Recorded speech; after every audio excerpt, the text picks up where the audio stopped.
জমিনগুলোকে আকাশের মতো প্রশস্ত করে দিই। দ্বীনের স্বার্থে ঐক্যবদ্ধ কাজ করে বাংলাদেশে এই মুহূর্তে যা করা সম্ভব, এই সুযোগ যদি আমাদের হাতছাড়া হয় 50 বছর আর এই সুযোগ বাংলাদেশে আসবে না। সেজন্য আমাদের প্রতিটি পক্ষের প্রয়োজন হচ্ছে সদিচ্ছা, কি লাগবে? মনের প্রশস্ততা, আর কাছাকাছি আসে। কি করা?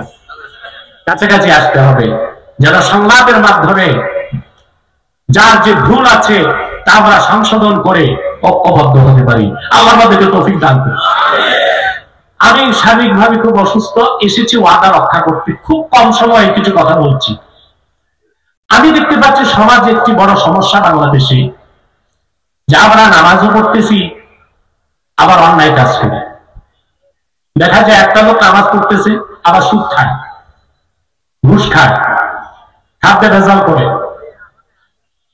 পাল্লার ওজনে কম দেয়, আরেকজনের সীমানা ধাক্কা ধাক্কি করে। নামের আগে হাজি, নামের পরে গাজী, 5 ওয়াক্ত নামাজি, কিন্তু সব হারাম কাজ করতেছে, নামাজও পড়তেছে। এই সমস্যাটা দেখেন আপনারা? কথা বলে না। আবার দেখতেছি আমরা কান্না করে চোখের পানিতে বুক ভাসায় দিচ্ছি, কিন্তু আমাদের দোয়া কবুল হচ্ছে না। এই সমস্যাটা কি ছোট না বড়? এটা সমাধান আমরা চাই সবাই। সেজন্য সূরা বাকারা থেকে 168 নম্বর আয়াত তেলাওয়াত করেছি। এই আয়াতটিকে কেন্দ্র করে এই সমস্যার সমাধান আপনাদের সামনে তুলে ধরবো ইনশাআল্লাহ। ম্যাকম্যান, পিছনে হর্ন বাজে না, পিছনে হর্ন লাগবে।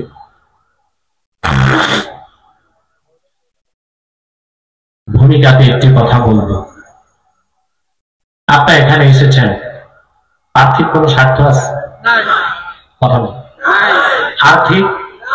আর্থিক, রাজনৈতিক? আমরা এসেছি আল্লাহ তার হাবিবের রেজামান্দি হাসিল করতে, ঠিক না ভাই? অনেকেই তো না খেয়ে বসে আছেন, ক্ষুধাও তো লাগছে। কমিটির পক্ষ থেকে এত মানুষকে তো আপ্যায়নের ব্যবস্থাও নাই। এটা মনে রাখবেন। মুহাক্কিকগণ বলেন খাদ্য 2 প্রকার। আম্মাল গাযাউ ফাহুয়া নাওয়ান, খাদ্য 2 প্রকার। গাযাউন তাকুমু বিহিল আবদান, এক প্রকার খাদ্য যা খেলে স্বাস্থ্য ঠিক থাকে। ওয়া গাযাউন তাকুমু বিহিল আরওয়াহ, আরেক প্রকার খাদ্য যা গ্রহণ করলে রূহটা শক্তিশালী হয়। আল্লাহ রাব্বুল আলামিন মানুষের দেহটা তৈরি করেছেন মাটির সারনির্যাস থেকে, সেজন্য দেহের সব খাদ্য আসে মাটি থেকে। চাল, ডাল, গম, শাকসবজি, ফল ফলাদি সবই আসে মাটি থেকে, কিন্তু মানুষের রূহটা এসেছে আসমান থেকে, রূহের খোরাকটাও এসেছে আসমান থেকে, ঠিক না? আমরা আজকে এখানে বসেছি গেজায় রূহ, রূহের খোরাক গ্রহণ করার জন্য। আল্লাহ যেন কবুল করেন, বলুন আল্লাহুম্মা। আপনারা যে গভীর রাতও বসে আছেন, শয়তান কিন্তু বেজার, শয়তানের চালাচামুন্ডারাও বেজার। এখন অবশ্য শয়তানের চালাচামুন্ডার সংখ্যা কমছে। আগে তো তাফসীর মাহফিল নাম শুনলেই তাদের কলিজায় আগুন জ্বলতো। শর্ত দিত 34টা, যেন বিরক্ত হয়ে মানুষ তাফসীর মাহফিল করা বাদ দেয়। কিন্তু ওরা জানতো না যে দেশের মানুষ আল্লাহর কোরআনের জন্য বুকের রক্ত ঢেলে দিতে জানে, হাজার শর্ত দিয়ে কোরআনের মাহফিল থেকে তাদের দূরে সরানো যাবে না। তো শয়তানের চালাচামুন্ডা যে একদম নাই তা মনে করেন না, এখনো আছে, ঠিক না? আমরা কি ন্যাক নিয়ত করে শয়তানের নাপাক গানে একটা চপেটা ঘাত করতে পারি? সবাই মুনাফিকি করবেন না তো? আমরা নিয়ত করছি কিছুক্ষণ পরে আজকের মুনাজাত করে গুনাহ মাফ করে নিষ্পাপ বেহেশতি আল্লাহ ওয়ালা হয়ে বাড়ি যেতে চান? কারা কারা হাত তুলে আল্লাহ তাআলাকে দেখান।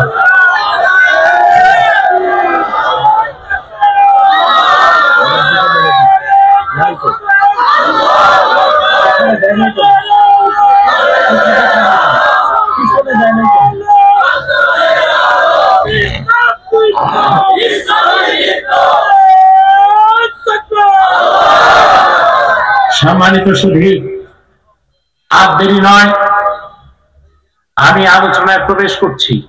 আমার সঙ্গে আপনারাও তিলাওয়াত করুন, যেন প্রতিটি অক্ষরের নূর আল্লাহ তাআলা আমাদের সিনায় মানকুশ করে দেন। বলেন আল্লাহুম্মা আমিন। আউযু বিল্লাহি মিনাশ শাইতানির রাজীম। বিসমিল্লাহির রাহমানির রহিম।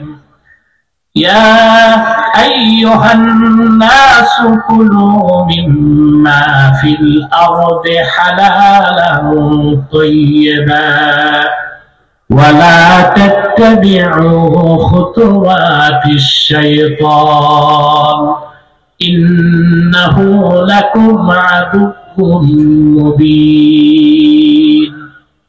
আল্লাহ তাআলা বলেন, হে মানব জাতি,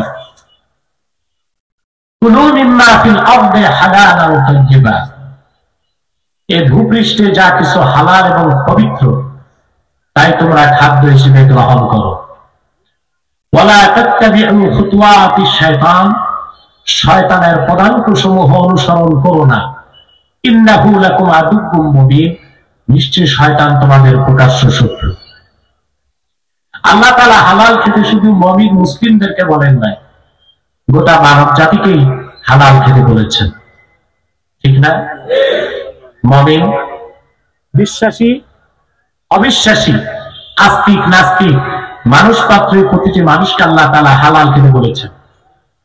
প্রশ্ন হচ্ছে, আমরা তো জানি হালাল খাওয়া নেক আমল, আর ঈমানবিহীন নেক আমল কবুল হতে, তাহলে কাফের মুশরিক হালাল খেলে তাদের লাভ কি? প্রশ্ন আসে না? ঈমান ছাড়া কোন আমল কবুল হবে? জোরে বলতে হবে।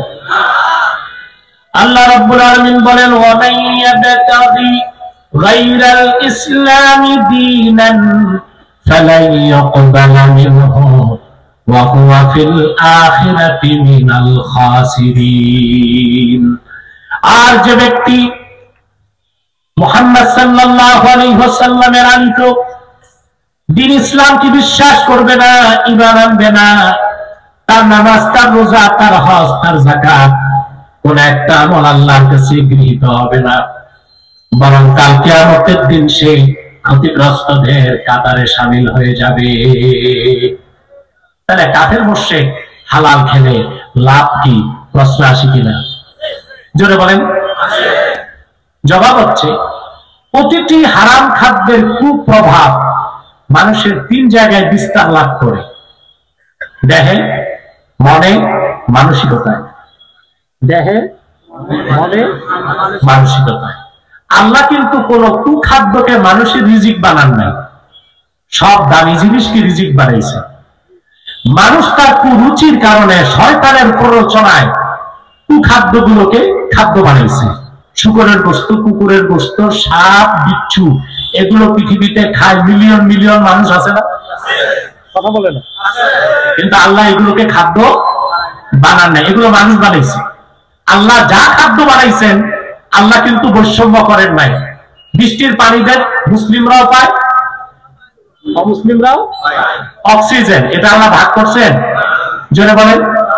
আমরা যেটা নেই, অমুসলিমরাও। ঠিক আল্লাহ তাআলা গোটা মানব জাতির জন্য উত্তম জিনিসগুলোকে, হালাল জিনিসগুলোকে রিজিক বানাইছেন।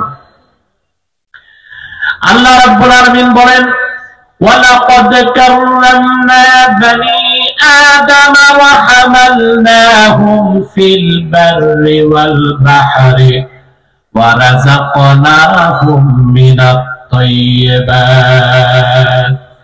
আল্লাহ রাব্বুল আলামিন বলেন, মানব জাতিকে আমি সম্মানিত করেছি, জল এবং স্থলে কর্তৃত্ব দিয়েছি, আর সবচেয়ে দামি জিনিসগুলোকে, পবিত্র জিনিসগুলোকে তাদের জন্য রিজিক বানাই দিছি।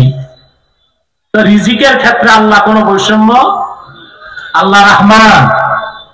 সাউন্ডের এই অবস্থা কেন? পিছনে হরেন চলে না?